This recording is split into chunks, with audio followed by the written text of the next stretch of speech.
News కు స్వాగతం. ముందుగా హెడ్లైన్స్. ప్రధాని నరేంద్ర మోదీ ఇంట్లో ఓ ఆవు దూడకు జన్మనిచ్చింది.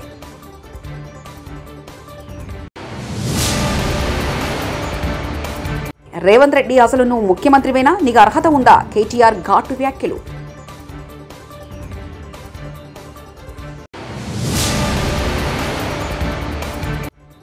జగన్ 5 ఏళ్ల పాలన రాష్ట్రానికి అతిపెద్ద విపత్తు. రాష్ట్ర పౌర సరఫరాల శాఖ మంత్రి నాదెండ్ల మనోహర్.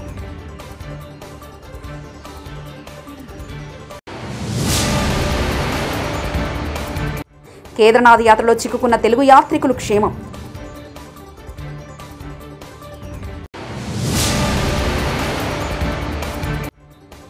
ఆరు వారాల తర్వాత అసెంబ్లీలో హైడ్రా బిల్ వస్తుంది.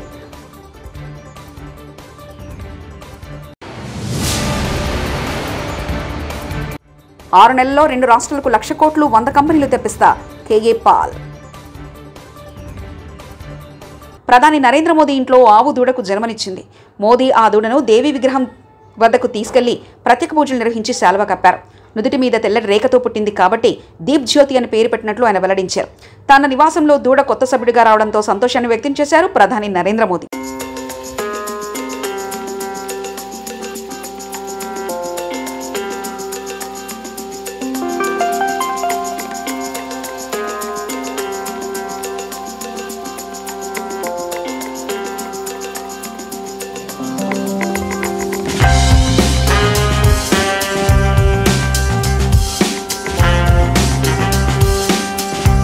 నిన్న 2 బీఆర్ఎస్ ఎమ్మెల్యేలు కొట్టుకుంటే అది కాంగ్రెస్ పార్టీపై వేస్తున్నారు. న్యాయమా ఇది అంటూ మంత్రి శ్రీధర్ బాబు వ్యాఖ్యానించారు. న్యాయమా ఇది? బీఆర్ఎస్ కు సంబంధించిన ఎమ్మెల్యే, నేను బీఆర్ఎస్ పార్టీ ఎమ్మెల్యేను, పబ్లిక్ అకౌంట్స్ కమిటీ చైర్మన్ను నేను అని చెప్తే, ఇంకో బీఆర్ఎస్ పార్టీ ఎమ్మెల్యే వాళ్ళకి ఏదైనా మనస్పర్ధలుంటే, మీ మనస్పర్ధలు మీకుంటే అక్కడ కాంగ్రెస్ పార్టీపై నెపం పొంది ప్రభుత్వానికి సంబంధించి ఇష్టరాజ్యంగా అడ్డగోలు మాట్లాడుతూ ఉన్న వైనాన్ని ప్రజలందరూ కూడా గమనిస్తూ ఉన్నారు. మెగా ఇంజనీర్ పనిచేస్తున్న సుంకిసాల దగ్గర ప్రమాదం జరిగితే ఆ కంపెనీని బ్లాక్ లిస్టులో పెట్టండి డిమాండ్ చేశారు. కానీ బ్లాక్ లిస్ట్ చేయకుండా దొంగలు కలిసి ఊర్లు పంచుకున్నట్లు 4,350 కోట్ల కొడంగల్ లిఫ్ట్ ఇరిగేషన్ ప్రాజెక్టును సగం మెగా కంపెనీకి వచ్చారు. ఇంకొక సగం మంత్రి పొంగులేటి శ్రీనివాస్ సంస్థ రాఘవ కన్స్ట్రక్షన్ కు అప్పగించారంటూ కేటీఆర్ వ్యాఖ్యానించారు. అక్కడ పనిచేస్తున్నదో మెగా ఇంజనీరింగ్, దాన్ని బ్లాక్ లిస్ట్ చేయండి, వెంటనే ఎంక్వైరీ కాల్ఫర్ చేయండి, ఆ సంస్థను బ్లాక్ లిస్ట్ లో పెట్టండి. రాష్ట్రంలో ఒక్క వర్క్ కూడా ఇయ్యొద్దు. ఎట్లా ఇస్తారు? అంత పెద్ద యాక్సిడెంట్ అయినాక మరి దాదాపు 75-80 కోట్ల రూపాయల ప్రజాధనం నష్టం జరిగింది. అక్కడ వెంటనే ఎంక్వైరీ చేసి అధికారుల మీద చర్యలు తీసుకొని వాళ్ళను బలిపశువులను చేయడం కాదు, ఆ సంస్థను బ్లాక్ లిస్ట్ చేయమని చెప్పి డిమాండ్ చేసినాం. కానీ ఇలా పొద్దున వార్త చూసినా నేను, 4 రోజుల కింద కూడా నేను చెప్పా ఈ మాట, మళ్ళా కూడా చెప్తా ఉన్నా. 4 రోజుల కిందనే వార్తలు వచ్చినాయి, కొడంగల్ లిఫ్ట్ ఇరిగేషన్ కూడా మెగా ఇంజనీరింగ్కే కట్టబెడతారు, వాళ్ళకే ఇస్తారు అని. మరి ఈరోజే పొద్దున వార్త వచ్చింది, కొడంగల్ లిఫ్ట్ ఇరిగేషన్ ప్రాజెక్టును దొంగలు కలిసి ఊర్లు పంచుకున్నట్టు 4,350 కోట్ల రూపాయల ప్రాజెక్టు ముఖ్యమంత్రి సొంత నియోజకవర్గం. ఒక సంస్థ తన తప్పిదం వల్ల 75-80 కోట్ల రూపాయల నష్టం జరిగే పని చేస్తే ఆ సంస్థను బ్లాక్ లిస్ట్ చేయాల్సింది పోయి ఈరోజు ఆ సంస్థకు తన సొంత కాన్స్టిట్యున్సీలోని పనిని సగం అప్పచెప్పిండు. ఇంకొక సగమేమో పొంగులేటి శ్రీనివాసరెడ్డి రాష్ట్రంలో మంత్రి, ఆయన సంస్థ రాఘవ కన్స్ట్రక్షన్ కు సగం. మరి ఇన్ని రోజులు రేవంత్ రెడ్డి గారు చెప్పిన మాటలు ఇదే, మెగా ఇంజనీరింగ్ గురించి, వీళ్ళ గురించి, కాంట్రాక్టర్ల గురించి చెప్పిన మాటలు, మరి అవన్నీ కూడా కల్లిబొల్లి మాటలన్న మాట ఇప్పటికన్నా ప్రజలకు అర్థమై ఉంటుందని నేను అనుకుంటా ఉన్నా. ఇన్ని రోజులు నోటికొచ్చినట్టు ఆంధ్ర కాంట్రాక్టర్లని, ఆంధ్ర వాళ్ళకి వర్కులు ఇస్తున్నాడు కేసీఆర్ అని, ఇన్ని రోజులు చిల్లర మాటలు ఏదైతే మాట్లాడినావో రేవంత్ రెడ్డి, చెంపలేసుకొని క్షమాపణ చెప్పాల ప్రజలకి.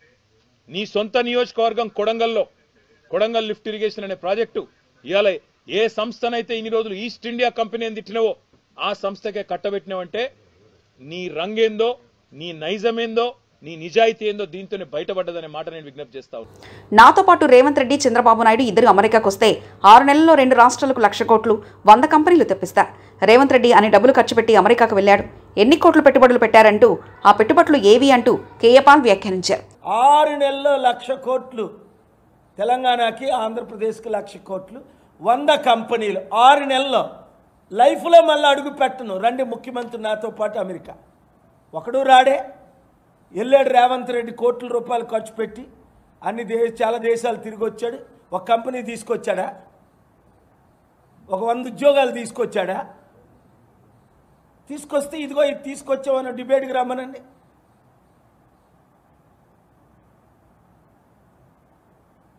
టోటల్ ఫెయిల్ అయిపోయారనే బాధ. ముఖ్యమంత్రి రేవంత్ రెడ్డి వస్తానని చెప్పి విదేశాలు 9 నెలలు అయినప్పటికీ కంపెనీలు తీసుకురావడానికి, సీఈఓలు కలవడానికి, ప్రెసిడెంట్లు కలవడానికి ఆయన రాలేదు. తెలంగాణలో హత్యలు, మానభంగాలు ఏమైనా జరిగాయా? ఏం జరిగిందని శాంతి భద్రతలలో రోడ్డెక్కి అరుస్తున్నారంటూ మంత్రి పొన్నం ప్రభాకర్ అన్నారు. ఇక్కడ నువ్వు ఇంటికాడికి స్వేచ్ఛగా ఏం శాంతి భద్రత హత్యలైనాయా, మానభంగాలైనాయా, ఏం జరిగినాయి? వట్టిగానే శాంతి భద్రతని రోడ్డెక్కి వరుతా ఉన్నారు. ఏం జరిగింది అలా? రేవంత్ రెడ్డి అసలు నువ్వు ముఖ్యమంత్రివేనా? నీకు అసలు అర్హత ఉందా? ఒక ఎమ్మెల్యే ఇంటి మీదకి అరకపూడి గాంధీ రౌడీలాగా వాహనాలు వేసుకుని వెళ్తుంటే వారికి పోలీసు వాళ్ళు ఎస్కార్ట్గా వచ్చారు. గత 10 ఏళ్లలో ఎలాంటి దాడులు ఎప్పుడూ జరగలేదు. హోంమంత్రి తన దగ్గరే పెట్టుకునే రేవంత్ రెడ్డి శాంతి భద్రతలు కాపాడలేకపోయారంటూ కేటీఆర్ వ్యాఖ్యానించారు. ప్రశ్నిస్తే ఆయన ఇంటి మీదకి పోలీస్ ఎస్కార్ట్ పెట్టి డీసీపీలు, అడిషనల్ డీసీపీలు, ఏసీపీలు, సిఐలు ఒక గేటెడ్ కమ్యూనిటీ లోపలికి ఒక 50-100 మంది గూండాగాలు చొచ్చుకొని వచ్చి ఇవాళ ఒక ఎమ్మెల్యే ఇంటి మీద దాడి చేసే పరిస్థితి ఇప్పుడే మేము చూసినాం. ఎమ్మెల్యే గారి ఇంటి మీద దాడి చేయడమే కాదు, వారి ఇంట్లో ఉండే పెద్దలు, వారి తల్లిదండ్రులు వచ్చినప్పుడు కానీ లేదా వారి మామగారు వచ్చినప్పుడు కానీ ఉండే ఆ రూమ్ మీద మొత్తం అద్దాలు బలగొట్టిండ్రు. అందులో ఉన్న పెద్దలకు ఏమైనా అయ్యింటే, ఏమైనా జరిగింటే, జరగకూడదు ఏమైనా జరిగింటే ఎవడు బాధ్యుడు? రేవంత్ రెడ్డా? లేకపోతే ఇక్కడ దాడి చేయడానికి వచ్చిన ఆరికపూడి గాంధీ? ఈ రకమైన గూండాగిరి, ఈ రకమైన దౌర్భాగ్యం హైదరాబాద్ 10 ఏళ్లలో ఎన్నడూ లేదు. ఒక ఎమ్మెల్యే ఇంటి మీదనే దాడి, అది ఎమ్మెల్యే ఇంటి మీదకి దాడికి వస్తుంటే ఫ్యాక్షన్ సినిమాల్లో చూపెట్టినట్టు కార్లకెళ్లి బయటికి ఏలాడుకుంటా 20 బండ్లు పెట్టుకుని లైవ్ పెట్టుకుంటా ఆడికెళ్లి ఇటు దాకా పోలీస్ ఎస్కాట్లో వచ్చిరంటే చేతగాని ఒక హోంమంత్రి, చేతగాని ముఖ్యమంత్రి ఈరోజు రాష్ట్రానికి ఉండడం వల్లనే ఈ దౌర్భాగ్యం దాపురించింది. అసలు రేవంత్ రెడ్డి నేను అడుగుతా ఉన్నా, నువ్వు ముఖ్యమంత్రివేనా? అసలు నీకు అర్హత ఉందా? ఇవాళ హైదరాబాద్ లో నడి వీధిలో ఈ రకమైన గూండాగిరి చేస్తే రేపు జరగకూడదు ఏమైనా జరిగితే ఎవడు బాధ్యుడు? నువ్వా? నీ ప్రభుత్వమా? నీ డీజీపా? ఎవరు తీసుకుంటారని నేను అడుగుతా ఉన్నా. ఇంత దుర్మార్గమా? ట్రిబ్యునల్కు ఏపీ ప్రభుత్వం లేఖ. కృష్ణా వాటర్ వినియోగంపై బ్రిజేష్ కుమార్ ట్రిబ్యునల్ను ఏపీ ప్రభుత్వం లేఖ రాసింది. పోలవరం ప్రాజెక్టు ద్వారా గోదావరి జలాలు వినియోగించుకున్న కరువు ప్రభావిత ప్రాంతాల్లో కృష్ణా జలాలు వాడుకునే హక్కు తమకుందని లేఖలో తెలిపింది. కృష్ణా బేసిన్లో పాత ప్రాజెక్టుల కింద నీటి వినియోగానికి రక్షణ ఉందని, ఆ అంశాన్ని సమీక్షించడం సరికాదని పేర్కొంది. 6 వారాల తర్వాత అసెంబ్లీలో హైడ్రా బిల్ వస్తుంది. హైడ్రాకు చట్టబద్ధత కల్పిస్తూ అక్టోబర్ నెలలోపు ఆర్డినెన్స్ రానుందంటూ, విశేష అధికారులు రాబోతున్నాయంటూ హైడ్రా కమిషనర్ రంగనాథ్ వ్యాఖ్యానించారు. So powers under various acts will be delegated on to Hydra. Ordinance ki ante daniki first konta it is preceded by some Volta kindo lekapothe oka municipal act kindo lekapothe GHMC act kindo itla irrigation act kindo itla rakarakala acts kinda aa powers ni delegate cheyadaniki aa departments nunchi lot of information is being taken and tarvata ఒక policy document కింద once it gets approved in the cabinet, then an ordinance will be formulated. Ordinance తర్వాత naturally next అంటే assembly సెషన్లో within 6 weeks it has to be passed as a legislation. So that's how the general ఇది ఉంటుంది. కాబట్టి జగన్ 5 ఏళ్ల పాలనే ఏపీకి అతిపెద్ద విపత్తు అని మంత్రి నాదెండ్ల మనోహర్ విమర్శించారు. మంగళగిరిలో ఆయన మాట్లాడుతూ, ప్రధానమంత్రి ఫసల్ బీమా కింద గత ప్రభుత్వం రూపాయి చెల్లించలేదన్నారు. 2020 ఖరీఫ్ నుంచి రైతులకు పంట బీమా ఇవ్వలేదని తెలిపారు. అర్థం లేని విమర్శలతో వైసీపీ కాలక్షేపం చేస్తుందంటూ మండిపడ్డారు. కష్టాల్లో ఉన్న వరద బాధితులను ఆదుకోవాలన్న ఆలోచన జగన్కు లేదని మండిపడ్డారు. గత 100 సంవత్సరాల్లో కూడా ఇటువంటి వర్షపాతం నమోదు కాని ప్రాంతాల్లో కూడా ఆశ్చర్యపోయే విధంగా విపత్తులు మనం చూస్తూ వచ్చాం. కొన్ని ప్రాంతాల్లో ప్రజలు అప్రమత్తమైనా కూడా ప్రభుత్వం తరఫు నుంచి అధికార యంత్రాంగం సిద్ధమైనా కూడా ఒకేసారి అంత భారీ వర్షం నమోదుతోటి దిగువ ప్రాంతాల్లో ఉన్న ప్రజలు తీవ్రమైన ఇబ్బందులకు గురవుతున్నారు. విజయవాడ నగరంలో మనం చూసాం ఏ విధంగా ఒక బాధ్యతతోటి గౌరవ ముఖ్యమంత్రి గారి నాయకత్వంలో ఉప ముఖ్యమంత్రి గారి పవన్ కళ్యాణ్ గారు చూపించిన చొరవతోటి, స్పందించే మనస్తత్వంతో ప్రతి ఒక్కరూ కూడా ఒక బాధ్యతతోటి క్షేత్రస్థాయిలోకి వెళ్ళి పనిచేసి వాళ్ళ కష్టాలు కొంతవరకైనా తగ్గించే విధంగా ఒక ప్రయత్నం చేస్తూనే ఉన్నాం. ఈ తరుణంలో జగన్మోహన్ రెడ్డి గారు వింతగా ఒక రాజకీయ నాయకుడు చేయాల్సిన కార్యక్రమాలకి భిన్నంగా ప్రజలకి అండగా నిలబడాల్సిన సందర్భంలో కేవలం విమర్శలకే గురి చేయడం, రాష్ట్ర ప్రభుత్వం అందిస్తున్న వరద సహాయాన్ని చులకనగా క్షేత్రస్థాయిలో ప్రజానికానికి అందించాల్సిన బాధ్యత వారు కూడా తీసుకుంటే బాగుంటుందనే ఆలోచన లేకుండా మాట్లాడడం చాలా బాధాకరం.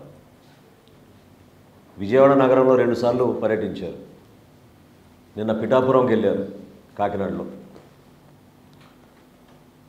మ్యాన్ మేడ్ డిజాస్టర్ అని ప్రతి చోట ఇది ఒక ఊత పదంలాగా అయిపోయింది ఆయనకి.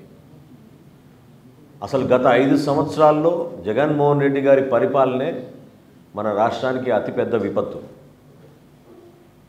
ఊహించని విధంగా వీళ్ళు వ్యవస్థలు నాశనం చేసి కనీసం ఇరిగేషన్ శాఖ పైన, క్షేత్రస్థాయిలో ఉన్న వ్యవస్థలపైన అధ్యయనం చేసుకుని బడ్జెట్ అలొకేషన్లు కూడా చేయకుండా సర్వనాశనం చేసిన జగన్మోహన్ రెడ్డి గారు ఈ రోజున అధికారంలో ఉన్న కూటమి ప్రభుత్వం కేవలం 3 నెలలు అయింది మేము అధికారంలోకి వచ్చి. 3 నెలలకే మీకు ఇంత ఏడుపులు ఉంటే ఎట్లా? ఇంకా 57 నెలల్లో అసలు మీ ఏడుపు ఏ స్థాయికి వెళ్తుందో మాకు ఆశ్చర్యం కలిగిస్తుంది. అసలు మీలో స్పందించే మనస్తత్వం ఏదని నేను అడుగుతున్నాను.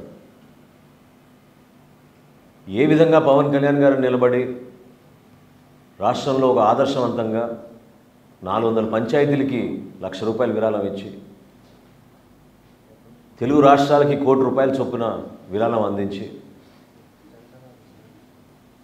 క్షేత్రస్థాయిలో ఆదుకోవాలని చెప్పి పార్టీ నాయకులందరూ కూడా పిలిపించి, దూర ప్రాంతాల నుంచి కూడా జనసేన పార్టీ నాయకులందరూ కూడా తరలి వచ్చి ఎక్కడైతే ముంపు ప్రాంతాల్లో ఇబ్బంది పడుతున్నారో వాళ్ళకి సహాయ కార్యక్రమాలు అద్భుతంగా చేస్తున్న తరుణంలో జగన్మోహన్ రెడ్డి గారు కానీ వైఎస్ఆర్సీపీ పార్టీ కానీ చేసింది ఏంటని నేను ప్రశ్నిస్తున్నాను. పిఠాపురంకి వెళ్ళారు, కొన్ని ప్రాంతాల్లో పర్యటించి క్షేత్రస్థాయిలో మీకు పూర్తి అవగాహన వచ్చినట్టు ఒక 40-50 కాగితాలు పట్టుకొని ప్రెస్ ముందు మీరు మాట్లాడిన మాటలు ఏ విధంగా ప్రజలకు ఉపయోగపడతాయని నేను ప్రశ్నిస్తున్నాను. ఒక్కసారి మీరు గతంలో పవన్ కళ్యాణ్ గారి నాయకత్వంలో జనసేన పార్టీ 5 సంవత్సరాల్లో ఎప్పుడైనా ఇటువంటి సందర్భాల్లో ఏ విధంగా మేము స్పందించేవాళ్ళం? చాలా స్పష్టంగా పవన్ కళ్యాణ్ గారు ఎప్పుడు కూడా ప్రభుత్వాన్ని విమర్శించకుండా ప్రజలకు ఉపయోగపడే విధంగా 2-3 మంచి సూచనలు చేసి పెద్ద మనసుతోటి మీరు ముందుకొచ్చి ప్రభుత్వం నుంచి ఆదుకోవాలి. కేదార్నాథ్ యాత్రలో చిక్కుకుపోయిన తెలుగు యాత్రికులు సురక్షితంగా ఉన్నారు. వీరిలో కొంతమంది యాత్రికులు గుప్తకాశీకి చేరుకున్నారు. ఆపదలో ఉన్నామని కిందికి చేరుకోలేకపోతున్నట్లు శుక్రవారం పలువురు యాత్రికులు విజయనగరం ఎంపీ కలిశెట్టి అప్పలనాయుడు సంప్రదించారు. ఈ విషయాన్ని వెంటనే మంత్రి లోకేష్ సీఎం కార్యాలయ దృష్టికి ఎంపీ తీసుకెళ్లారు. ఉత్తరాఖండ్ కేంద్ర ప్రభుత్వ అధికారులతో మంత్రి లోకేష్ సీఎం కార్యాలయ అధికారులు మాట్లాడారు. దీంతో శనివారం వారిని సురక్షిత ప్రాంతానికి చేరారు.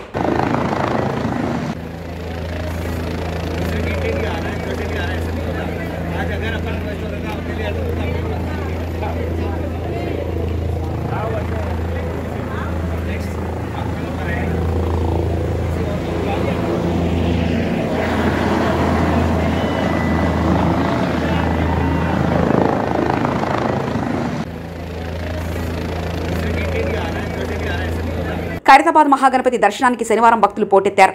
వరుసగా 2 రోజులు సెలవు రావడంతో భక్తులు పెద్ద సంఖ్యలో తరలివచ్చారు. విఘ్నేశ్వరుడి దర్శనం కోసం క్యూలైన్లలో బారులు తీరారు.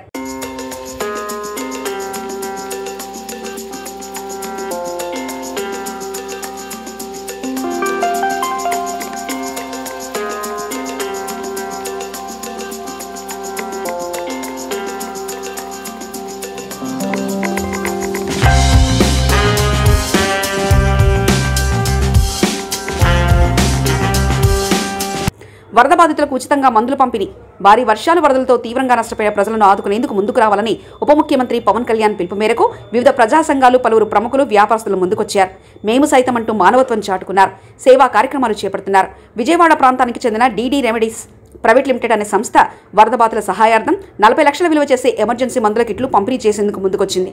మందులతో కూడిన మెడికల్ వ్యాన్ను శనివారం జనసేన పార్టీ కేంద్ర కార్యాలయం వద్ద శాసనమండలి సభ్యులు పిడుగు హరిప్రసాద్ జెండా ఊపి ప్రారంభించారు. విజయవాడలోని వైద్య శిబిరాల్లో ఈ కిట్లను అందుబాటులో ఉంచనున్నట్లు డీడీ రెమెడీస్ సంస్థ ప్రతినిధి వెల్లడించారు. ఈ కార్యక్రమంలో జనసేన పార్టీ కార్యక్రమాల నిర్వహణ కమిటీ కన్వీనర్ కళ్యాణం శివశ్రీనివాస్, పార్టీ ప్రకాశం జిల్లా అధ్యక్షుడు శ్రీ షేక్ రియాజ్, పార్టీ నేతలు మండలి రాజేష్, చోటిశెట్టి చంద్రశేఖర్ తదితరులు పాల్గొన్నారు. ప్రధాని నరేంద్ర మోదీ ఇంట్లో ఓ ఆవు దూడకు జన్మనిచ్చింది.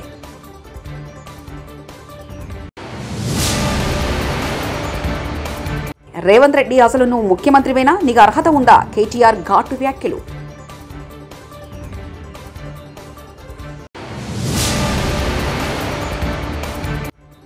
జగన్ 5 ఏళ్ల పాలన రాష్ట్రానికి అతిపెద్ద విపత్తు. రాష్ట్ర పౌర సరఫరాల శాఖ మంత్రి నాదెండ్ల మనోహర్.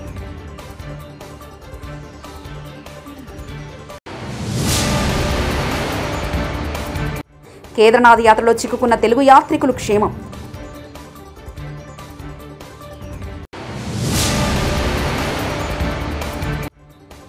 ఆరు వారాల తర్వాత అసెంబ్లీలో హైడ్రా బిల్ వస్తుంది.